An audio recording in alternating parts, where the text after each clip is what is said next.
ഏരിയയുടെ 7ാമത്തെ ചാപ്റ്ററിലേക്ക് നമ്മൾ വന്നിരിക്കുകയാണ്. 6 ചാപ്റ്ററുകൾ നമ്മൾ കംപ്ലീറ്റ് ചെയ്ത് കഴിഞ്ഞു. ആ 6 ചാപ്റ്ററുകൾ നിങ്ങൾ കാണണമെങ്കിൽ നിങ്ങൾക്ക് താഴെയുള്ള ഡിസ്ക്രിപ്ഷൻ ബോക്സിൽ ലിങ്കിൽ നോക്കിയാൽ കാണാം.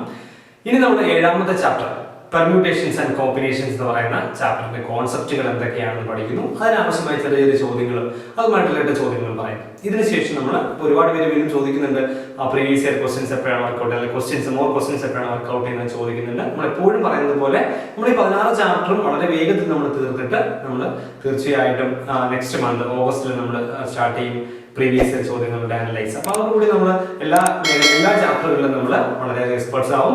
അപ്പോൾ അതുകൊണ്ട് നമുക്ക് ഇതിലേക്ക് വരാം. നമുക്ക് പെർമ്യൂട്ടേഷൻസ് ആൻഡ് കോമ്പിനേഷൻസ് എന്ന് പറയുന്ന ചാപ്റ്ററിലേക്ക് വരാം. അപ്പൊ ഇതിനു മുമ്പ് ഫോക്കസ് ഏരിയ ഇല്ലാതിരുന്ന ഒരു കാലത്ത് കുട്ടികൾ ഫേസ് ചെയ്ത ഒരു പ്രശ്നം, ഒരു പ്രോബ്ലം എന്ന് പറയുന്നത് ഇതിനകത്ത് പെർമ്യൂട്ടേഷൻ ആൻഡ് കോമ്പിനേഷൻ 2 ടോപ്പിക്കുകളുണ്ട്. Permutation combination. ഇതില് ക്വസ്റ്റ്യൻ കാണുമ്പോൾ പെർമ്യൂട്ടേഷൻ ആണോ കോമ്പിനേഷൻ ആണോ എന്ന് ഐഡന്റിഫൈ ചെയ്യാനുള്ള ഒരു ബുദ്ധിമുട്ട് പല കുട്ടികൾക്കും ഉണ്ടായിരുന്നു. പക്ഷേ നമുക്കിപ്പോൾ ആ ഒരു ബുദ്ധിമുട്ട് ഇല്ല. കാരണം എന്ന് പറയുന്നത് ഇതിനകത്ത് പെർമ്യൂട്ടേഷൻ എന്ന് പറഞ്ഞ ടോപ്പിക്കിനെ എടുത്ത് മാറ്റിയിരിക്കുകയാണ്. നമുക്ക് പഠിക്കാനുള്ള ആകെ 2 ടോപ്പിക്ക് ഈ ചാപ്റ്ററിനകത്തുള്ളൂ. ഒന്ന് ഫണ്ടമെന്റൽ പ്രിൻസിപ്പിൾ ഓഫ് കൗണ്ടിങ് എന്ന് പറയുന്ന ടോപ്പിക്കും അതുപോലെ തന്നെ കോമ്പിനേഷൻസ് എന്ന് പറയുന്ന ടോപ്പിക്കും. കാര്യം ഇനിയുള്ള ചാപ്റ്ററിലും സെക്കൻഡ് ഇയറിലും നമുക്ക് കോമ്പിനേഷൻ ആവശ്യമായി വരുന്ന ചില ചെറിയ സാഹചര്യങ്ങളുണ്ട്. അതുകൊണ്ടാണ് കോമ്പിനേഷൻ നമുക്ക് അതുപോലെ വെച്ചിരിക്കുന്നത്. അപ്പോൾ നമുക്ക് ഈ 2 ടോപ്പിക്ക് വളരെ നന്നായിട്ട് ഒരു ബുദ്ധിമുട്ട് ചിലർക്ക് ഫീൽ ചെയ്യുന്ന ഒരു ചാപ്റ്ററാണ്. പക്ഷെ നമുക്ക് വളരെ സിമ്പിൾ ആയിട്ട് നമ്മൾ എല്ലാ ക്ലാസ്സിലും പറയുന്ന പോലെ തന്നെ കൊച്ചു ഉടായ്പകളുമായിട്ട് നമുക്ക് തീർക്കാൻ പറ്റുന്ന ഒരു ചാപ്റ്റർ തന്നെയാണ് എന്ന് പറയുന്നത് പെർമ്യൂട്ടേഷൻ കോമ്പിനേഷൻ എന്ന് പറയുന്നത്. എപ്പോഴും പറയുന്ന പോലെ തന്നെ നമുക്ക് ഇനി വേണ്ടത് ഒരു ഡീറ്റെയിൽഡ് ആയിട്ടുള്ള ക്ലാസ് അല്ല, എക്സാമിന് മാർക്ക് സ്കോർ ചെയ്യുക, അതിന് വേണ്ടിയുള്ള എക്സാം ഓറിയന്റഡ് ആയിട്ടുള്ള കൊച്ചു ട്രിക്കുകളും അല്ലെങ്കിൽ നമുക്ക് എങ്ങനെ വളരെ വേഗത്തിൽ മാർക്ക് സ്കോർ ചെയ്യാനും വളരെ ബുദ്ധിമുട്ടായ മാർക്ക് സ്കോർ ചെയ്യാനൊക്കെ നമ്മൾ പഠിക്കുന്നതിന് വേണ്ടിയിട്ടുള്ള ഒരു ക്ലാസ്സാണ് നമ്മൾ ഈ ഒരു സീരീസിൽ ചെയ്തു വരുന്നത്. അപ്പോൾ പെർമ്യൂട്ടേഷൻസ് ആൻഡ് കോമ്പിനേഷൻസ് എന്ന് പറയുന്ന ചാപ്റ്റർ ആദ്യം നമുക്ക് പഠിക്കേണ്ടത് ഫണ്ടമെന്റൽ പ്രിൻസിപ്പിൾ ഓഫ് കൗണ്ടിങ് എന്ന് പറയുന്ന സാധനം. വെറുതെ ഹെഡിങ് ഒന്നും പഠിച്ച സമയമൊന്നും കളയാനും പോകണ്ട. വളരെ ആ ടെക്സ്റ്റ് ബുക്കിൽ ഒന്ന് നോക്കുന്ന ഡെഫിനേഷൻ ഒക്കെ എഴുതി വെച്ചിട്ടുണ്ട്. അതൊന്നുമില്ലാതെ നമുക്ക് വളരെ വേഗത്തിൽ ചെയ്യാൻ പറ്റുന്ന ഒരു ടോപ്പിക്കാണ്. ബിക്കോസ് ഈ ഒരു ടോപ്പിക്ക് തന്നെയാണ് പെർമ്യൂട്ടേഷൻ അപ്ലൈ ചെയ്യുന്നത്, ഒരു ഫോർമുല ഉപയോഗിച്ചുകൊണ്ട് അപ്ലൈ ചെയ്യുന്നത്. പക്ഷേ നമുക്കൊരു ഐഡിയ കിട്ടിയില്ല. ഈ ചാപ്റ്റർ പ്രത്യേകത ഉണ്ട്, നമുക്കൊരു കറക്റ്റ് ഒരു കോൺസെപ്റ്റിന്റെ ഐഡിയ കിട്ടിയില്ലെങ്കിൽ വളരെ ബുദ്ധിമുട്ടും. എന്നാൽ ആ ഒരു കൊച്ചൊരു നേക്ക് നമുക്ക് കിട്ടിയാൽ വളരെ വേഗത്തിൽ ചെയ്യാൻ പറ്റുന്ന വളരെ സിമ്പിൾ ആയിട്ടുള്ള ഒരു ചാപ്റ്റർ കൂടിയാണ് ഇത് പറയുന്നത്. അപ്പൊ ഇതിനകത്ത് ഫാക്ടോറിയൽ നൊട്ടേഷൻ എന്ന് പറയുന്ന സാധനമുണ്ട്. അത് നമുക്ക് ഇപ്പോഴത്തെ ഫോക്കസ് ഏരിയ പറയുന്നില്ല എങ്കിൽ പോലും നമുക്ക് പറയേണ്ടതുണ്ട്. കാരണം കോമ്പിനേഷൻസിനകത്ത് ഫാക്ടോറിയൽ എന്ന് പറയുന്ന ഒരു കോൺസെപ്റ്റ് അപ്ലൈ ചെയ്യുന്നുണ്ട്. അതുകൊണ്ട് അതുകൂടി നമ്മൾ പറഞ്ഞു പോകും. ഫണ്ടമെന്റൽ പ്രിൻസിപ്പിൾ ഓഫ് കൗണ്ടിങ്ങിലേക്ക് നമുക്ക് ആദ്യം വരാം. എന്താണ് ഫണ്ടമെന്റൽ പ്രിൻസിപ്പിൾ ഓഫ് കൗണ്ടിങ്ങിനകത്ത് പറയുന്നത് എന്ന് ചോദിച്ചാൽ വളരെ സിമ്പിൾ ആയിട്ടുള്ള കോൺസെപ്റ്റ്. നമുക്കൊരു എക്സാമ്പിളിലൂടെ പോവാം. ഞാൻ നിങ്ങൾക്കൊരു 3 ലെറ്റേഴ്സുകൾ തരികയാണ്. 3 ലെറ്റേഴ്സ് മീൻസ് ABC എന്ന് പറയുന്ന 3 ലെറ്റേഴ്സ്, ABC എന്ന് പറയുന്ന ഒരു 3 ലെറ്റേഴ്സ് നിങ്ങളുടെ കയ്യിൽ തന്നിട്ട് ഞാൻ പറയുകയാണ്, ഈ 3 ലെറ്റേഴ്സുകൾ കൊണ്ട് നിങ്ങൾക്ക് ഉണ്ടാക്കാൻ കഴിയുന്ന എത്ര വേർഡ്സുകൾ ഉണ്ട് with or without meaning, meaning ഉള്ളതോ മീനിങ് ലെസ് ആയിട്ടോ ഉള്ള എത്ര വേർഡ്സുകൾ നിങ്ങൾക്ക് ഉണ്ടാക്കാം, എത്ര വാക്കുകൾ നിങ്ങൾക്ക് ഫോം ചെയ്യാം എന്ന് ഞാൻ ചോദിച്ചാൽ നമുക്കൊന്ന് നോക്കാം. എന്താ നമ്മൾ ചെയ്യാം? നമുക്ക് ABC മീനിങ് വേണമെന്നില്ല. ABC എന്ന് പറയുന്നത് അതായത് സ്റ്റാർട്ട് ചെയ്യുന്ന എത്ര വേർഡ്സ് ഉണ്ടാക്കാം നോക്കാം. ABC ഉണ്ടാക്കാം, ദെൻ ACB ഉണ്ടാക്കാം, അതുപോലെ തന്നെ നമുക്ക് അടുത്ത B സ്റ്റാർട്ട് ചെയ്യുന്ന BAC ഉണ്ടാക്കാം, ദെൻ BCA ഉണ്ടാക്കാം, C സ്റ്റാർട്ട് ചെയ്യുന്നതിലേക്ക് വരാം, CAB ഉണ്ടാക്കാം, CBA ഉണ്ടാക്കാം. അപ്പോ ഏതൊക്കെ വാക്കുകൾ ഉണ്ടാക്കാം എന്നുള്ളതല്ല ഈ ചാപ്റ്ററിനകത്ത് നമ്മൾ പഠിക്കാൻ പോകുന്നത്. നമുക്ക് 3 ലെറ്റേഴ്സുകൾ തന്നിരുന്നാൽ അതിനെ ഷഫിൾ ചെയ്തുകൊണ്ട് പല സ്ഥലങ്ങളിൽ അറേഞ്ച് ചെയ്തുകൊണ്ട് വിത്ത് ഓർ വിത്തൗട്ട് മീനിങ് ഉള്ള, മീനിങ് ലെസ്സോ അല്ലെങ്കിൽ മീനിങ് ഉള്ളതോ ആയിട്ടുള്ള എത്ര വേർഡ്സുകൾ, ഹൗ മെനി എന്നാണ്, എത്ര വേർഡ്സുകൾ ഉണ്ടാക്കാം എന്നാണ് നമുക്ക് നോക്കേണ്ടത്. അല്ലാതെ ഏതൊക്കെ വാക്കുകൾ എന്ന് പഠിക്കാനില്ല. അപ്പൊ നമുക്ക് നോക്കി 1 2 3 4 5 6 വാക്കുകൾ നമുക്കിവിടെ ഫോം ചെയ്യാൻ കഴിയും. അപ്പൊ ഇത് നമുക്ക് പെട്ടെന്ന് പറയാൻ പറ്റും. എന്തുകൊണ്ടാണ്? ഇവിടെ 3 ലെറ്ററേ ഉള്ളൂ. ഇനി 5 6 7 8 ലെറ്റർ തന്നിട്ട് എത്ര വേർഡ്സ് ഉണ്ടാക്കാം എന്ന് ചോദിച്ചാൽ ചെയ്യാൻ ബുദ്ധിമുട്ടായിരിക്കും. നമുക്ക് എഴുതി നോക്കുക ബുദ്ധിമുട്ടാണ്, അല്ലെങ്കിൽ ഒരുപാട് സമയം നമുക്ക് പോകും. അപ്പോൾ അതെങ്ങനെ എളുപ്പത്തിൽ കണ്ടുപിടിക്കാം എന്നുള്ളതാണ് നമ്മളിനി പഠിക്കാൻ പോകുന്നത്. അപ്പോൾ 3 ലെറ്റർ നമ്മൾ ചോദിക്കാൻ എത്ര ലെറ്റർ ഉണ്ടാക്കാം അല്ലെങ്കിൽ എത്ര വേർഡ്സ് ഉണ്ടാക്കാം എന്ന് ചോദിച്ചാൽ വളരെ വേഗത്തിൽ പറയാൻ പറ്റണം. അതാണ് നമ്മൾ പഠിക്കുന്നത്. അപ്പോൾ നമുക്ക് അതിലേക്ക് വരാം. എങ്ങനെ ചെയ്യാം എന്നുള്ളതാണ് ഈ ഒരു കോൺസെപ്റ്റ്. നമുക്ക് എങ്ങനെ ചെയ്യാം? വളരെ എളുപ്പമാണ്. നമ്മളൊന്ന് ചിന്തിക്കേണ്ടതേ ഉള്ളൂ. എത്ര ലെറ്റർ നമ്മുടെ കയ്യിലുണ്ട്? 3 ലെറ്റർ നമ്മുടെ കയ്യിലുണ്ട്. നമുക്ക് ഉണ്ടാക്കേണ്ട വേർഡ്സിനകത്ത് എത്ര ലെറ്റർ വേണം? നമുക്ക് ഉണ്ടാക്കുന്ന വേർഡ്സിനകത്ത് 3 ലെറ്റർ വേണം. അപ്പൊ നമ്മൾ ഉണ്ടാക്കാൻ പോകുന്ന നമ്മുടെ കയ്യിൽ തന്നിരിക്കുന്ന ലെറ്ററുകൾ 3 എണ്ണം.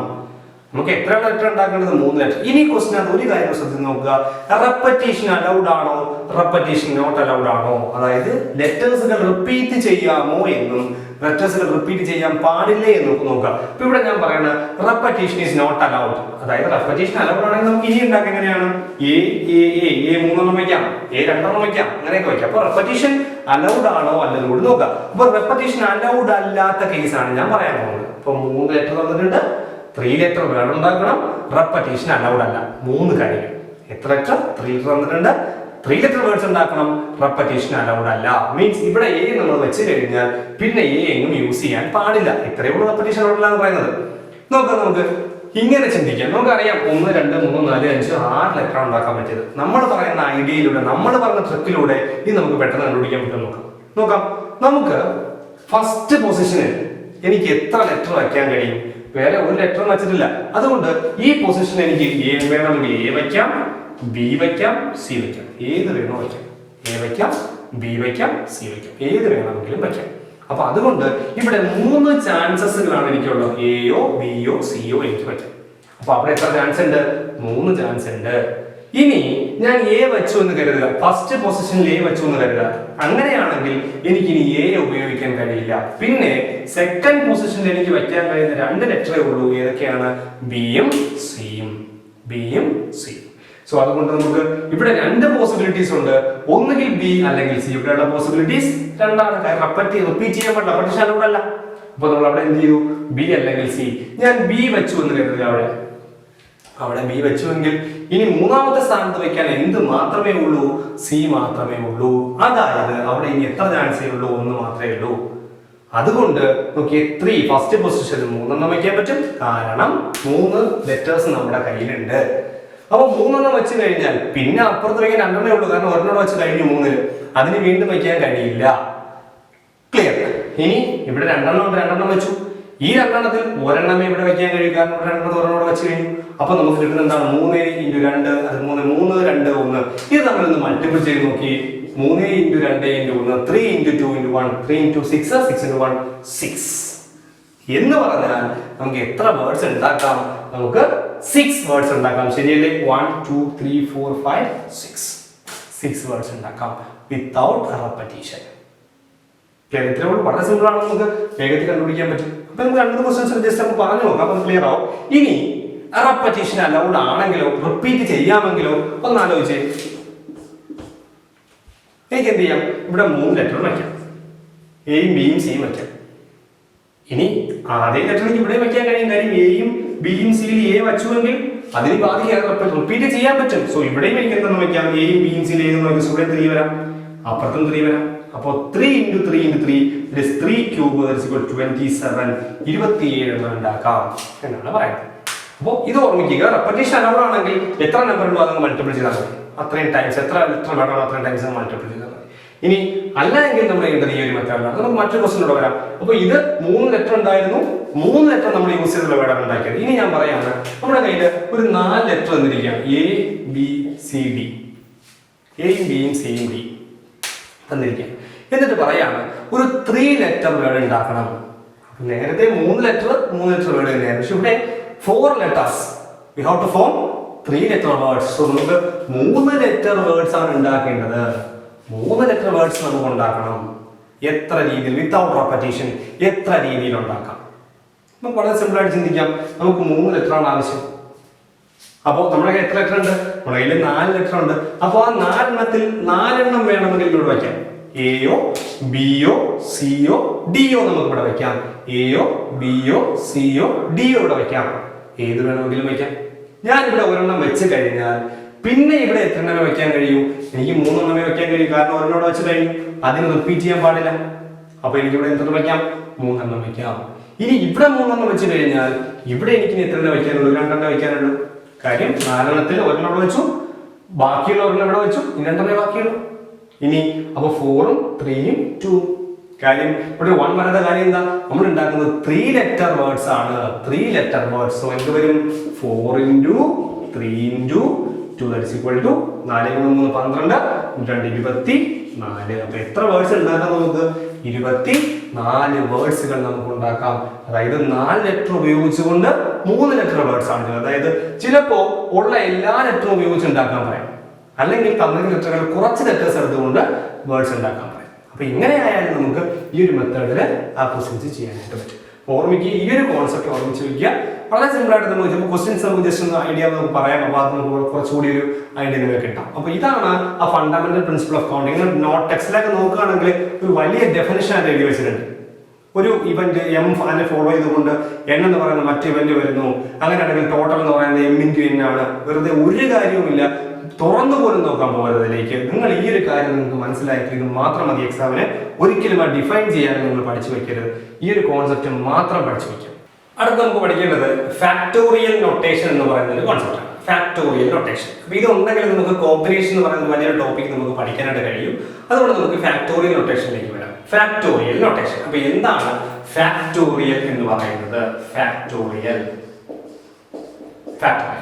ഫാക്ടോറിയൽ എന്ന് പറയുന്നത് അത് ഡിനോട്ട് ചെയ്യുന്നത് എങ്ങനെയാണ്? ഒരു നമ്പറിന്റെ ഫാക്ടർ n എന്ന് പറയുന്ന നമ്പറിന്റെ ഫാക്ടോറിയൽ n ഫാക്ടർ എക്സ്ക്ലമേഷൻ മാർക്കാണ് നമ്മൾ ഫാക്ടോറിയലിന് കൊടുക്കുന്നത്. n factorial. ഇതുകൊണ്ട് എന്താണ് മീൻ ചെയ്യുന്നത്? നമുക്ക് ആദ്യം ജനറൽ ആയിട്ട് പറയാതെ ഒന്ന് പർട്ടിക്കുലർ ആയിട്ട് ഞാൻ പറഞ്ഞുതരാം, വളരെ സിമ്പിൾ ആയിട്ട്. അതായത് ഇപ്പോൾ 6 ഫാക്ടോറിയൽ എന്ന് നമ്മളോട് പറയുകയാണെങ്കിൽ അതിന്റെ മീനിങ് 6ൽ സ്റ്റാർട്ട് ചെയ്തുകൊണ്ട് ഓരോ നമ്പർ വീതം മൈനസ്, അതായത് 6 into 5 into 4 into 3 into 2 into 1, അതായത് 6ൽ സ്റ്റാർട്ട് ചെയ്ത് ഓരോന്ന് വീതം കുറഞ്ഞ് 1 വരെ മൾട്ടിപ്പിൾ ചെയ്യുന്നു. ഇതിനെയാണ് 6 ഫാക്ടോറിയൽ. നെക്സ്റ്റ് 5 ഫാക്ടോറിയൽ ആണെങ്കിലോ 5 into 4 into 5 സ്റ്റാർട്ട് ചെയ്യുക, പുറകിലേക്ക് പോവുക. വളരെ സിമ്പിൾ ആണ്. 4 ഫാക്ടോറിയൽ ആണെങ്കിലും 4 into 3 into 2 into 1, അതായത് ഏത് നമ്പറിന്റെ ഫാക്ടോറിയൽ ആണോ അത് എന്ത് ചെയ്യുക, അത് ആ നമ്പറിൽ സ്റ്റാർട്ട് ചെയ്ത് 1 വരെ താഴേക്ക് എഴുതി പോകും. ഇത്രയേ ഉള്ളൂ ഇതെന്ന് പറയുന്നത് ഫാക്ടോറിയൽ എന്ന് പറയുന്നത്. അപ്പൊ ഇതാണ് ഫാക്ടോറിയൽ. അങ്ങനെയാണെങ്കിൽ നമുക്ക് n എന്ന് പറയുന്നത് നോക്കി n ഫാക്ടോറിയൽ എങ്ങനെ ഡിനോട്ട് ചെയ്യും നോക്കാം. നമുക്ക് n ഫാക്ടോറിയൽ ഇത്രയേ ഉള്ളൂ, സിമ്പിൾ ആണ്. നമുക്ക് 6 ആയപ്പോ ആദ്യം 6 ന്ന് 1 കുറച്ചു, പിന്നെ 6 ന്ന് 2 കുറച്ച് 4 എഴുതി, 6 ന്ന് 3 കുറച്ച് 3 എഴുതി, 6 ന്ന് 4 കുറച്ച് 2 എഴുതി, 6 ന്ന് 5 കുറച്ച് 1 എഴുതി. അതായത് ഓരോരുത്തർ വീതം കുറച്ച് പോകും. അപ്പൊ നമുക്ക് എന്ത് പറയാം, ആദ്യം n-ൽ നിന്നും 1 കുറയ്ക്കും. ആദ്യം നമ്മൾ എന്ത് ചെയ്യും, n അതുപോലെ എഴുതി. 6 ആയതും 6 ആണ്, അപ്പൊ n അതുപോലെ എഴുതി. ഇനി ഇൻറ്റു n-ൽ നിന്നും 1 മൈനസ് ചെയ്യും, പിന്നെ n-ൽ നിന്നും 2 മൈനസ് ചെയ്യും. 2 4 6 into 2 minus 4, വീണ്ടും n-ൽ നിന്നും 3 മൈനസ് ചെയ്യും. ഇങ്ങനെ എക്സ്ട്രാ ഇൻറ്റു ഇൻറ്റൂടെ വരെ പോകും. 3 into 2 into 1, അവസാനം 1-ൽ പോയി അവസാനം. ഇതാണ് ഫാക്ടോറിയലിന്റെ ഫോർമുല എന്ന് പറയുന്നത്. ജസ്റ്റ് ഒന്ന് ഓർത്ത് വെച്ചിരിക്കുക, ചില സന്ദർഭങ്ങളിൽ നമുക്ക് യൂസ് ചെയ്യേണ്ടി വരും. അപ്പോൾ ഇതാണ് n ഫാക്ടോറിയൽ എന്ന് പറയുന്നതിന്റെ ഒരു ഫോർമുല. നമ്മൾ എക്സ്പാൻഡ് ഫോം എന്ന് പറയുന്നത് നമ്മൾ അന്ന് വേണം ഓർമ്മിക്കുകയാണ്. 6 ആണെങ്കിൽ 6 സ്റ്റാർട്ട് ചെയ്ത് 1 വരെ എഴുതുക, 5 ആണെങ്കിൽ 5 സ്റ്റാർട്ട് ചെയ്ത് 1 വരെ എഴുതുക, കഴിഞ്ഞു, സിമ്പിൾ. ഇനി ഒരു കുഞ്ഞു കാര്യം കൂടെ ഓർത്ത് വെക്കേണ്ടത്, ഞാൻ ഇങ്ങനെ എഴുതുമ്പോൾ നിങ്ങൾക്ക് ക്ലിയർ ആണെന്ന് നോക്കുക. 6 ഫാക്ടോറിയലിനെ ഞാൻ 6 into 5 ഫാക്ടോറിയൽ, ഇത് നമുക്ക് വളരെ ഇമ്പോർട്ടൻ്റ് ആണ്. ഇങ്ങനെ എഴുതാൻ പഠിച്ചോ. 6 ഫാക്ടോറിയലിനെ 6 into 5 ഫാക്ടോറിയൽ എന്ന് നമ്മൾ എഴുതണം. 6 ഫാക്ടോറിയലിനെ 6 into 5 ഫാക്ടോറിയൽ എന്ന് നമ്മൾ എഴുതണം. എങ്ങനെ എഴുതാം നമുക്ക് അത് നോക്കി. ഞാൻ ഈ 6 ഫാക്ടോറിയൽ നോക്കി, 6 into ബാക്കി ഈ കിടക്കുന്ന പാർട്ട് എന്ന് പറയുന്നത് ഇതാണ്. അതായത് 5 into 3 into 2 into 1, അതാണ് 5 into 4 into 3 into 1 2 into 1. ഈ സാധനവും ഈ സാധനവും സെയിം ആണ്. ഇതെന്താ, അത് 5 ഫാക്ടോറിയൽ ആണ്. അപ്പൊ നമുക്ക് ഇതിന് പകരം എന്ത് കൊടുക്കാം, ഇത്രയും പാർട്ടിന് പകരം 5 ഫാക്ടോറിയൽ കൊടുക്കാം. അതായത് 6 into 5 ഫാക്ടോറിയൽ, 6 into 5 ഫാക്ടോറിയൽ. അപ്പൊ എനിക്ക് 6 ഫാക്ടോറിയൽ ആണെങ്കിൽ എങ്ങനെ എഴുതാം, 6 into 5 ഫാക്ടോറിയൽ. ഇനി ഇങ്ങനെയും എഴുതാം, 6 factorial is equal to 6 into 5 into 4 factorial എഴുതാം. കാര്യം എന്താ, 6 into 5 നമ്മൾ ഒരുമിച്ച് എടുക്കുകയാണ് എങ്കിൽ 6 into 5, ബാക്കിയുള്ള ഭാഗത്ത് നോക്കി, ഇത് 4 ഫാക്ടോറിയൽ ആണ്. 4 into 3 into 1, 4 into 3 into 1 എന്ന് പറയുന്നത് 4 ഫാക്ടോറിയൽ ആണ്. അപ്പൊ നമുക്ക് നമ്മുടെ ഇഷ്ടാനുസരണം എങ്ങനെ വേണമെങ്കിലും നമുക്ക് എഴുതാം 6 ഫാക്ടോറിയലിനെ. ഇത് നമുക്ക് കാൽക്കുലേറ്റർ ചെയ്യാനായിട്ട് പറ്റും. കാൽക്കുലേറ്റർ NCR ഒക്കെ ഉണ്ട്, നമുക്ക് ഫാക്ടോറിയൽ ഉണ്ട്. അത് നമുക്ക് നെക്സ്റ്റ് ക്ലാസ് നമ്മൾ ഇൻട്രൊഡ്യൂസ് ചെയ്യും. എവിടെയാണ് കാൽക്കുലേറ്റർ കാണിച്ചു തന്നിട്ട് നിങ്ങൾക്ക് പറഞ്ഞു തരും എവിടെയാണ് നിങ്ങൾ യൂസ് ചെയ്യുന്നത്. ഓരോ വാക്കിലും ഓരോ സ്ഥലത്താണുള്ളത്, നിങ്ങൾക്ക് കാൽക്കുലേറ്റർ യൂസ് ചെയ്യാം. അപ്പോൾ കാൽക്കുലേറ്ററിനകത്ത് നമുക്ക് വേണമെങ്കിലും ചെയ്യാൻ പറ്റും. അതുകൂടി നമ്മൾ ഇൻട്രൊഡ്യൂസ് ചെയ്യുന്ന ഒരു ക്ലാസ് പറഞ്ഞിട്ട് കാൽക്കുലേറ്ററിൽ എങ്ങനെ കോമ്പിനേഷൻ അല്ലെങ്കിൽ ഫാക്ടോറിയൽ കണ്ടെത്താം എന്നും കൂടി നമുക്ക് പഠിക്കാം. ശരി, 6 ഫാക്ടോറിയൽ, 6 into 5 into 4 ഫാക്ടോറിയൽ കഴിഞ്ഞു. ഇനി വേണമെങ്കിൽ നമുക്ക് എങ്ങനെ എഴുതാം, 6 ഫാക്ടോറിയൽ എങ്ങനെ എഴുതാം, 6 into 5 into 4 into 3 ഫാക്ടോറിയൽ എഴുതാം. ഇനി 8 ഫാക്ടോറിയൽ ആണെങ്കിലോ 8 into 7 ഫാക്ടോറിയൽ എഴുതാം. ഇങ്ങനെയൊക്കെ നമുക്ക് എഴുതാം, ഇഷ്ടാനുസരണം നമുക്ക് എഴുതാൻ പറ്റും. അപ്പോൾ അത് എന്തിനാണെന്ന് ക്വസ്റ്റ്യൻ ചെയ്യുന്ന സന്ദർഭങ്ങളാണ് നമുക്ക് അത് ആവശ്യമായിട്ട് വരുന്നത്. അങ്ങനെയാണെങ്കിൽ n ഫാക്ടോറിയൽ നമുക്ക് എങ്ങനെ എഴുതാം, n factorial is equal to n into n minus 1 factorial എഴുതാം. അല്ലെങ്കിൽ n factorial is equal to n into n-1 into n-2 factor എഴുതാം. എങ്ങനെ വേണം നമുക്ക് ഇതിനെ അറിഞ്ഞെഴുതാൻ പറ്റും. അപ്പൊ ഇതാണ് ഫാക്ടോറിയൽ. ഒരു കാര്യം ഓർക്കുക, 0 ഫാക്ടോറിയൽ എന്ന് പറയുന്നത് 1 ആണ്, 1 ഫാക്ടർ എന്ന് പറയുന്നത് 1 ആണ്. ഈ ഒരു കേസ് കൂടെ പഠിച്ചു വെച്ചോളാം. 0 ഫാക്ടോറിയൽ എന്ന് പറയുന്നത് റീസണെ കൊണ്ട് വായിക്കാൻ പ്രൂഫ് ഒന്നും വേണ്ട. 0 ഫാക്ടോറിയൽ സംശയം വരുന്ന ഒന്നാണ്, 0 എന്ന് എഴുതാൻ ചാൻസ് ഉണ്ട്. അതല്ല, 0 ഫാക്ടോറിയൽ എന്ന് പറയുന്നത് 1 ആണ്, 1 ഫാക്ടോറിയലും 1 ആണ്. ഈ രണ്ട് കാര്യം കൂടി നമ്മൾ ഓർത്ത് വെച്ചിരിക്കുക. ഇതാണ് ഫാക്ടോറിയലിനെ കുറിച്ച് നമുക്ക് അറിയേണ്ട കാര്യം. അപ്പോൾ ഫാക്ടോറിയൽ നമുക്ക് ഇത്രയും നേരം ഓർത്ത് വെച്ചിരിക്കുക, ക്വസ്റ്റ്യൻ ചെയ്യുമ്പോൾ നമുക്ക് ആവശ്യമായിട്ട് വരും. അത് ഫാക്ടോറിയൽ കണ്ടുപിടിക്കുന്നത് നമുക്ക് എളുപ്പത്തിൽ കണ്ടുപിടിക്കാം. അത് നമ്മൾ പിന്നീട് നമ്മുടെ ക്ലാസ്സിൽ പറയാം. ശരി, ഇനി നമുക്ക് അവസാനത്തെ ടോപ്പിക്ക് ഏതാണ്? കോമ്പിനേഷൻസ് എന്നുള്ള ടോപ്പിക്കിൽ എന്താണ് കോമ്പിനേഷൻ എന്നാണെന്ന് പറയുമ്പോൾ അതിനകത്ത് നമ്മൾ അറിഞ്ഞിരിക്കേണ്ട കാര്യങ്ങളൊക്കെ പറയാം. അതിനുശേഷം നമുക്ക് നെക്സ്റ്റ് ക്ലാസ്സിൽ ഇതിന്റെ ക്വസ്റ്റ്യൻസ് ഒന്ന് വർക്ക്ഔട്ട് ചെയ്യാം. ടെക്സ്റ്റ് ബുക്കിലെ ക്വസ്റ്റ്യൻസ് നമുക്കൊന്ന് പ്രാക്ടീസ് ചെയ്യാം. എന്തൊക്കെയാണ്, എങ്ങനെയൊക്കെയാണ് സാധാരണ നമ്മൾ ചെയ്യേണ്ടതെന്നൊക്കെ അടുത്ത ക്ലാസ്സിൽ നമുക്ക് അല്ലെങ്കിൽ അത് നമ്മുടെ ചാപ്റ്ററിൽ പഠിച്ചു കഴിഞ്ഞ ശേഷം നമുക്ക് പ്രീവിയസ് ജോലികൾ കൂടി എക്സ്പ്ലെയിൻ ചെയ്യാം. അപ്പോൾ നമുക്ക് കോമ്പിനേഷൻസിലേക്ക് വരാം. കോമ്പിനേഷൻ എന്താണ്? കോമ്പിനേഷൻ എന്ന് പറഞ്ഞാൽ ഇങ്ങനെ മാത്രം ചിന്തിക്കുക, സെലക്ഷൻ, അതിനെയാണ് നമ്മൾ കോമ്പിനേഷൻ എന്ന് പറയുന്നത്. അപ്പോൾ ഏതെങ്കിലും ഒരു കമ്മിറ്റിയിലേക്കോ ഏതെങ്കിലും ഒരു ഗ്രൂപ്പിലേക്കോ മറ്റോ നമ്മൾ എന്ത് ചെയ്യുന്നു, നമ്മൾ അല്ലെങ്കിൽ ഏതെങ്കിലും ഒരു അല്ലെങ്കിൽ ഏതെങ്കിലും ഒരു കളിക്കുന്നതിന് വേണ്ടിയിട്ടോ ഒരു ടീം സെലക്ട് ചെയ്യുന്നു, അല്ലെങ്കിൽ ടീമിലേക്ക് മെമ്പേഴ്സിനെ സെലക്ട് ചെയ്യുന്നു, ഗ്രൂപ്പിലേക്ക് സെലക്ട് ചെയ്യുന്നു, കമ്മിറ്റിയിലേക്ക് സെലക്ട് ചെയ്യുന്നു. അങ്ങനെ ഒരു സെലക്ഷൻ എന്ന് പറയുന്ന ഒരു കാര്യം വരുമ്പോൾ നമ്മൾ അവിടെ കോമ്പിനേഷൻ എന്ന് പറയുന്ന കാര്യം ഉപയോഗിക്കും. അപ്പോൾ നമ്മൾ എന്തെങ്കിലും ഒരു സെലക്ഷന് പോകുന്നു എന്ന് വിചാരിക്കുക, ചിലപ്പോൾ 100 പേരുണ്ടാവും ഒരു സെലക്ഷൻ. അപ്പോൾ ആ ഒരു സെലക്ഷന് വേണ്ടി നമ്മൾ ചെല്ലുമ്പോൾ അല്ലെങ്കിൽ നിങ്ങൾ അഡ്മിഷന് വേണ്ടി ചെല്ലുമ്പോൾ നമ്മൾ എല്ലാവരെയും സെലക്ട് ചെയ്യണമെന്നില്ല. മീൻസ് കുറച്ച് എബിലിറ്റി കൂടിയവരെ ആയിരിക്കും സെലക്ട് ചെയ്യുന്നത്. അപ്പോൾ 100 പേരുണ്ടെങ്കിൽ 50 പേരെ സെലക്ട് ചെയ്യുന്നു. അപ്പോൾ നമ്മൾ പറയും 100-ൽ 50 പേരെ സെലക്ട് ചെയ്തു. ഈ ഒരു കോൺസെപ്റ്റ് ആണ് നമ്മൾ പറയുന്നത് കോമ്പിനേഷൻ ഉപയോഗിച്ചുകൊണ്ട്. അതായത് n ഒബ്ജക്ട്സുകൾ ഉണ്ട് എങ്കിൽ, n ആൾക്കാരുണ്ട് എങ്കിൽ അതിൽ നിന്നും 6 ആൾക്കാരെ സെലക്ട് ചെയ്തു എങ്കിൽ നമ്മൾ അതിനെ NCR എന്ന് ഡിനോട്ട് ചെയ്യും. നിങ്ങൾ കാൽക്കുലേറ്റർ നോക്കിയാൽ നിങ്ങൾ കാണാം, അവിടെ NCR എന്നൊരു കാര്യം കാണാൻ പറ്റും. NPR എന്നും NCR എന്നും കാണാൻ പറ്റും. പലരുടെയും കാൽക്കുലേറ്ററിൽ പല പൊസിഷനിലായിരിക്കും അറേഞ്ച് ചെയ്യുന്നത്. അത് നമുക്ക് നെക്സ്റ്റ് പറയാം. അപ്പോൾ NCR എന്ന് പറയുന്നത് എന്താ മീനിങ്? n ആൾക്കാർ അല്ലെങ്കിൽ n ഒബ്ജക്ട്സിൽ നിന്നും 6 ആൾക്കാരെ 6 ഒബ്ജക്ട്സുകളെ സെലക്ട് ചെയ്യുന്നു. NCR സഫിക്സിലാണ്. അപ്പൊ ഇതിനെയാണ് നമ്മൾ കോമ്പിനേഷൻ എന്ന് പറയുന്നത്. n ആൾക്കാരിൽ നിന്നും 6 ആൾക്കാരെ സെലക്ട് ചെയ്യുന്നത് NCR. ഇതൊരു ഫോർമുല ഉണ്ട്. ആ ഫോർമുല ഇങ്ങനെയാണ്: n factorial by r factorial into n minus r factorial. ഇത് കണ്ടെന്ന് പേടിക്കേണ്ട, മിക്കവാറും ചോദ്യങ്ങളും നമുക്ക് ഈ ഫോർമുല യൂസ് ചെയ്യാതെ ചെയ്യാൻ പറ്റുന്ന ഐഡിയ കൂടി നമുക്ക് പറയാം. അതാണ് നമ്മുടെ കൊച്ചു ഉഡായിപ്പ് എന്ന് പറയുന്നത്. അപ്പൊ ഇങ്ങനെയുള്ള കൊച്ചു കൊച്ചു ബുക്കുകളിലൂടെയും കൊച്ചു ഉഡായിപ്പുകളിലൂടെയും നമ്മൾ പഠിക്കാൻ പോകുന്നത് ഫോർമുല കണ്ട് പേടിക്കേണ്ട. അത് ക്വസ്റ്റ്യൻ ചെയ്യുമ്പോൾ ഞാൻ പറഞ്ഞത് ഇപ്പൊ തന്നെ നമുക്ക് ആ ട്രിക്ക് പറഞ്ഞു പോവാം. അപ്പൊ നിങ്ങൾക്ക് മനസ്സിലാവും. അപ്പൊ NCR എന്ന് പറഞ്ഞാൽ എന്താണ്? n factorial by r factorial into n minus r factorial. n ആൾക്കാരിൽ നിന്നും 6 ആൾക്കാരെ സെലക്ട് ചെയ്യുന്നുവെങ്കിൽ, അതായത് നമ്മളൊരു 5C3 എന്ന് പറയാം. 5C3 നമ്മൾ എങ്ങനെ കണ്ടുപിടിക്കും? കാൽക്കുലേറ്റർ യൂസ് ചെയ്ത് കണ്ടുപിടിക്കാം. നമ്മൾ ഇങ്ങനെ ചെയ്യുന്നെങ്കിൽ എന്ത് ചെയ്യണം? 5 ഫാക്ടോറിയൽ, അത് ഏതാണ് n എന്ന് പറയുന്നത്? ഇതാണ് n, ഇതാണ് r. So 5 factorial by r factorial means 3 factorial into 5 minus r 3 factorial. നമ്മളെല്ലാം പകരം സെലക്ട് ചെയ്തത്. അതായത് n എന്ന് പറയുന്നത് ഇവിടെ 5 ആണ്, r എന്ന് പറയുന്നത് 3 ആണ്. അത് നമ്മൾ ഇതേ പൊസിഷനിൽ വെച്ചു കൊടുത്തു. 5 3 5 3. അപ്പോൾ ഇതെന്താവും? 5 factorial by 3 factorial into 2 factorial. 5 minus 3 എന്ന് പറഞ്ഞാൽ 2 ആണ്. 2 ഫാക്ടോറിയൽ. ഇനി നമുക്ക് എളുപ്പത്തിൽ ചെയ്യാൻ നമുക്ക് എന്ത് ചെയ്യാം? 5 ഫാക്ടോറിയൽ നമുക്ക് 3 ഫാക്ടോറിയൽ കട്ട് ചെയ്യാം. 5 into 4 into 3 ഫാക്ടോറിയൽ പറഞ്ഞതുപോലെ 5 into 4 ന് 3 ഫാക്ടോറിയൽ. കാര്യം എന്താ? താഴെ 3 ഫാക്ടോറിയൽ ഉണ്ട്. into 2 factorial means 2 into 1. 2 start ചെയ്ത് 1 വരെ. ജസ്റ്റ് ഒന്ന് കേട്ടിരുന്നാൽ മതി. ഇതൊന്നും വേണ്ട നമുക്ക്. ഞാൻ യഥാർത്ഥ വഴിയാണ് റിയൽ മെത്തേഡാണ് പറയുന്നത്. ക്യാൻസൽ ആയി. 2ഉം 4ഉം ക്യാൻസൽ ആയി എന്ത് വരും നമുക്ക്? 2 that is 5 into 10 ആണ്. ഇതാണ് റിയൽ മെത്തേഡ്. ഫോർമുല പഠിച്ച് അപ്ലൈ ചെയ്യുന്നുണ്ട്. ഈ ഒരു കുഞ്ഞുണ്ടായി പറയാം. നോക്കാം നമുക്ക്. 5C3 നമുക്ക് എടുക്കാം. 5C3 ഇതാണ് നമ്മുടെ ചോദ്യം. എങ്ങനെ എളുപ്പത്തിൽ ചെയ്യാം നോക്കുക. എന്താ കിടക്കുന്നത്? ഇന്നത്തെ ഫസ്റ്റ് കിടക്കുന്നത് എത്രയാ? 5 ആണ്. 5 നോക്കുക. താഴെ എത്രയാ? 3 ആണ്. അപ്പൊ 5ഉം 3ഉം മതി മനസ്സിൽ. 5ഉം 3. നമ്മൾ ചെയ്യേണ്ടത് ഇവിടെ 5 ആണെങ്കിൽ ഇവിടെ എത്ര നോക്കുക? 3 ആണ് എങ്കിൽ 5ൽ സ്റ്റാർട്ട് ചെയ്ത് 3 ടേംസ് എടുക്കുക താഴേക്ക്. 3 വരെ എഴുതാനല്ല, 3 ടേംസ്. 1 2 3. എന്തുകൊണ്ട്? ഇവിടെ 3 ആയതുകൊണ്ട്. താഴെ 1ൽ നമ്മൾ എന്ത് ചെയ്തു? 5ൽ തുടങ്ങി ബാക്കിലേക്ക് പുറകിലേക്ക് 3 വരെ 3 ടേംസ് അല്ലേ. ഇനി നമ്മൾ താഴെ എന്ത് ചെയ്യണം? 1ൽ തുടങ്ങി മുന്നിലേക്ക് 3 ടേംസ് എഴുതണം. 1 into 2 into 3. ഇവിടെ 5 ൽ തുടങ്ങി പിറകിലേക്ക് 3 ടേംസ്, 3 വരെ എന്നല്ല 3 ടേംസ്.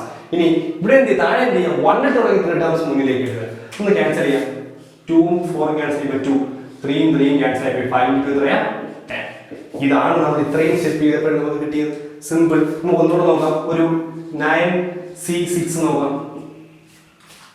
9C6 വേറെ എളുപ്പമുണ്ട് നമുക്ക് പറയാം. 9C6 എല്ലാം കൂടി കൺഫ്യൂഷൻ ആക്കുന്നതുകൊണ്ട് പറയുന്നത് ജസ്റ്റ് പറഞ്ഞു തരും. എല്ലാം കൂടി കൺഫ്യൂഷൻ ആക്കണം. പറ്റുന്ന ഭാഗത്തിലൂടെ ചെയ്യാം. ഒരു റെക്കോർഡുള്ള ഐഡിയ കൊണ്ട് നമുക്ക് പറയാം. 9C6 നോക്കാം. നമുക്ക് എന്തെഴുതും? 9 സ്റ്റാർട്ട് ചെയ്തിട്ട് 6 ടേംസ് പുറകിലേക്ക്. 9 into 8 into 7 into 6 into 5 into 4. നോക്കിയായോ? 1 2 3 4 5 6 6 താഴെ 1 into 2 into 3 into 4 into 5 into 6 terms മുന്നിലേക്ക്. 1 2 3 4 5 6 ടേംസ്. അപ്പോൾ മുകളിലെ 6 ടേംസ് പിറകിലേക്കും ഇവിടെ 6 ടേംസ് മുന്നിലേക്കും. ക്യാൻസൽ ചെയ്യാം. 4 ഉം 4 ഉം ക്യാൻസൽ ആയി. 6 ഉം 6 ഉം 5 ഉം 5 ഉം ക്യാൻസൽ ആയി. ബാക്കി 2 ഉം 8 ഉം ക്യാൻസൽ ആകുമ്പോൾ 4, 3 ഉം 3 ഉം ക്യാൻസൽ ആകുമ്പോൾ 3, 9 ഉം ക്യാൻസൽ ആകുമ്പോൾ 3. ഇത് മൾട്ടിപ്ലൈ നമുക്ക് ആൻസർ കിട്ടും. 4 ഉം 3 12. 12 into 7 എന്ന് പറയുന്നത് 84. ഇത്രേ ഉള്ളൂ. എന്ന് കിട്ടി. ഇനി ഇത്രയും വലുതാകാതെ ഈ ക്വസ്റ്റ്യൻ നമുക്ക് ചെയ്യാൻ പറ്റും. അതെങ്ങനെയാണ്? ഇവിടെ ഇതുപോലെ വലിയ ടേം വരുന്നത് നമുക്ക് ചിന്തിക്കാം. ഇത്രയും ടേംസ് അങ്ങോട്ട് വരും. അതില്ലാതെ എങ്ങനെ ചെയ്യാം? അതില്ലാതെ ചെയ്യാൻ പറ്റുന്ന ഒരു മെത്തേഡ്, അതായത് ഇവിടെ വരുന്ന നമ്പർ വലുതാണെങ്കിൽ നമ്മൾ ചെയ്യേണ്ടത്, നമ്മൾ ഈ 9 6 നമ്മൾ മൈനസ് ചെയ്യാം. എത്ര കിട്ടും? 3 എന്ന് കിട്ടും. 9 - 6 3 എന്ന് കിട്ടും. അങ്ങനെയാണെങ്കിൽ 9C6 കണ്ടുപിടിക്കുന്നതിന് പകരം 9C3 കണ്ടുപിടിച്ചാൽ മതി. ഇത്രേ ഉള്ളൂ. ഇതങ്ങ് മൈനസ് ചെയ്യാം. 9 - 6 എത്രയാ? 3. എങ്കിൽ 9C3 കണ്ടുപിടിച്ചാൽ 2 ഈക്വൽ ആയിരിക്കും. നോക്കാം നമുക്ക്. ഇവിടെ 3 അല്ലേ വന്നിരിക്കുന്നത്. സോ 9 തുടങ്ങി പിറകിലേക്ക് 3 ടേംസ്. 9 into 8 into 7. താഴെ മുന്നിലേക്ക് 3 ടേംസ്. ഇവിടെ 3 ആയതുകൊണ്ട് ക്യാൻസൽ ചെയ്യുമ്പോൾ 3 ഉം 9 ക്യാൻസൽ ചെയ്യുമ്പോൾ 3, 3 4 8 ക്യാൻസൽ ചെയ്യുമ്പോൾ 4, 4 3 12, 12 into 7 84. ഇങ്ങനെയും ചെയ്യാം. ഇനി ഇതൊന്നുമില്ലാതെ നിങ്ങൾക്ക് കാൽക്കുലേറ്റർ യൂസ് ചെയ്തും ചെയ്യാം. അതായത് നമുക്ക് അതിനകത്ത് NCR എന്ന് പറഞ്ഞൊരു ഫോം ഉണ്ട്, അത് ഉപയോഗിച്ച് ചെയ്യാം. അതൊന്നും നെക്സ്റ്റ് ക്ലാസ്സിൽ നമുക്കൊന്ന് എക്സ്പ്ലെയിൻ ചെയ്യാം എങ്ങനെയാണ് ചെയ്യാൻ പറ്റുന്നത്. വളരെ സിമ്പിൾ ആയിട്ട് നമുക്ക് ചെയ്യുന്നത്. അപ്പോൾ ഈ മെത്തേഡുകൾ, ഈ ഉള്ള കുറച്ച് എളുപ്പ വഴികൾ നമ്മൾ പഠിച്ചു വെച്ചു കൊടുക്കുക. ഈ എളുപ്പ വഴികൾ ഉപയോഗിച്ച് കൊടുക്കുക നമുക്ക് വളരെ വേഗത്തിൽ ചെയ്യാൻ പറ്റും. ഇത് ഡയറക്റ്റ് മെത്തേഡാണ്. ഇത് നമുക്ക് എളുപ്പ വഴികൾ. ഇതുകൂടി ഓർത്ത് വയ്ക്കുക. നെക്സ്റ്റ് ക്ലാസ്സിൽ നമ്മൾ ക്വസ്റ്റ്യൻസ് വർക്ക്ഔട്ട് ചെയ്യുമ്പോൾ ഇതുകൂടി ഓർത്ത് വയ്ക്കേണ്ടതുണ്ട്. അപ്പോൾ ഇത്രയും ഓർക്കുക. ഇനി നമ്മൾ പഠിക്കേണ്ടത് NC1 എന്താണ്, NCN എന്താണ്, NC0 എന്താണ്. ഇതൊക്കെയാണ് NC1 എന്ന് പറഞ്ഞാലും NCN എന്ന് പറഞ്ഞാലും എന്താണ്, സോറി NC0 എന്ന് പറഞ്ഞാലും NC0 എന്ന് പറഞ്ഞാലും NCN എന്ന് പറഞ്ഞാലും 1 ആണ്. അപ്പോൾ NC0യും NCN-ഉം 1 ആണ്. NC1 എന്ന് പറഞ്ഞാൽ എന്നാണ്? അപ്പോൾ ഓർത്ത് വയ്ക്കുക. NC1 എന്ന് പറഞ്ഞാൽ എന്നാണ്, പിന്നെ NCN എന്ന് പറഞ്ഞാൽ 1 ആണ്, NC0 എന്ന് പറഞ്ഞാൽ 1 ആണ്. ഒരു പക്ഷേ മറന്നുപോയാലും നമുക്ക് പ്ലസ് കൊടുത്താൽ നമുക്ക് സിമ്പിളായിട്ട് ചെയ്യാൻ പറ്റും. സമയം എടുക്കും. അപ്പോൾ ഇത് കൂടി ഒന്ന് ഓർത്ത് വയ്ക്കാൻ ശ്രമിക്കുക. ഇനി നെക്സ്റ്റ് ക്ലാസ് ചെയ്യുമ്പോൾ നമുക്ക് കുറച്ചുകൂടെ ചില ചോദ്യങ്ങൾക്ക് എളുപ്പവഴികളൊക്കെ ഉണ്ടെന്ന് നമുക്ക് അവിടെ പറയാം. അപ്പോൾ ഇത്രയുമാണ് നമ്മൾ സാധാരണയായിട്ട് ഇതിൽ നിന്നും കോമ്പിനേഷനകത്ത് നമ്മൾ പഠിക്കേണ്ട ടോപ്പിക് എന്ന് പറയുന്നത്. അപ്പോൾ ഇത്രയും കോമ്പിനേഷൻ ചാപ്റ്റർ ഇത്രേ ഉള്ളൂ. ചാപ്റ്ററിനകത്ത് പഠിക്കേണ്ട കണ്ടന്റ്സ് ഇത്രേ ഉള്ളൂ. ബേസിക്കലി ഇനി ഒരുപാട് ഫോർമുലകൾ പലരും പറയുന്നുണ്ട്. വെറുതെ അതൊന്നും പഠിച്ച് നിങ്ങളുടെ സമയം കളയാനൊന്നും വേണ്ട. നിങ്ങൾക്ക് ഇത്ര പഠിച്ചാൽ നിങ്ങൾക്ക് എല്ലാ ചോദ്യങ്ങളും ചെയ്യാൻ പറ്റും. അത് നമ്മൾ നെക്സ്റ്റ് ക്വസ്റ്റ്യൻ ചെയ്യുമ്പോൾ നിങ്ങൾക്ക് മനസ്സിലാവും. അപ്പോൾ ഇത്രയും കോൺസെപ്റ്റ് നന്നായിട്ട് പഠിച്ചു വയ്ക്കുക. ഫണ്ടമെന്റൽ തിയറം കൗണ്ടിങ് എന്ന് പറയുന്നത്. ദെൻ നെക്സ്റ്റ് പറയുന്നത് എന്താണ്, നമ്മൾ ഫാക്ടോറിയൽ നൊട്ടേഷൻ, പിന്നെ കോമ്പിനേഷൻ. കഴിഞ്ഞു. ഇത്രയും പഠിച്ചു കഴിഞ്ഞാൽ നമുക്ക് അതിലുള്ള ചോദ്യങ്ങൾ ചെയ്യാൻ പറ്റും. അപ്പോൾ നെക്സ്റ്റ് ക്ലാസ്സിൽ നമ്മൾ ചോദ്യങ്ങളുമായിട്ട് വീണ്ടും